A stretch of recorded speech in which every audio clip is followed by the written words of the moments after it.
আমরা দিনের কথা বলি, আমরা দিনের বিজয়ের কথা বলি, আমরা দিনের জন্য কাজের কথা বলি, কিন্তু আমাদের আচার আচরণের ক্ষেত্রে, আমাদের কথার ক্ষেত্রে, আমাদের আখলাকের ক্ষেত্রে নবী সাল্লাল্লাহু আলাইহি ওয়াসাল্লামের সুন্নাহর উপস্থিতি অনেক সময় থাকে না।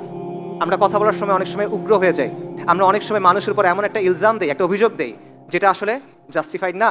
এগুলো কোনোটাই তো নবী সাল্লাল্লাহু আলাইহি ওয়াসাল্লামের সুন্নাহর সাথে মেলে না।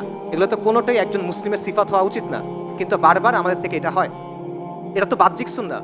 যেভাবে আপনার পোশাক, আপনি পোশাকের মধ্যে সুন্নাহ পালন করার চেষ্টা করতেছেন, আপনার আদব আখলাকের মধ্যে তো এটা থাকার কথা, কিন্তু আনফর্চুনেটলি এটা আমাদের অনেকের মধ্যে থাকে না। এখন আপনারা যুক্তি দিতে পারেন যে আপনি আমাদেরকে এটা বলতেছেন, অমুকরাও তো এরকম করে, তমুকরাও তো করে, ওদের আচরণ আরও খারাপ, ওদের আখলাক আরও খারাপ।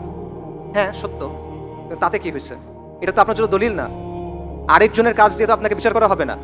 আপনার বিচার হবে আপনার জ্ঞান বুদ্ধি অনুযায়ী, আপনার বিচার হবে আপনার ইলম অনুযায়ী, আপনার বিচার হবে আপনার প্রেক্ষাপট অনুযায়ী। আরেকজন একটা ভুল কাজ করলে এটা তো আপনার ভুল করার জন্য দলিল হয়ে যায় না। এই জবাব কি আপনি আল্লাহ সুবহানাহু ওয়া তাআলাকে দিতে পারবেন? অমুক এটা করছিল তাই আমি এটা করছি?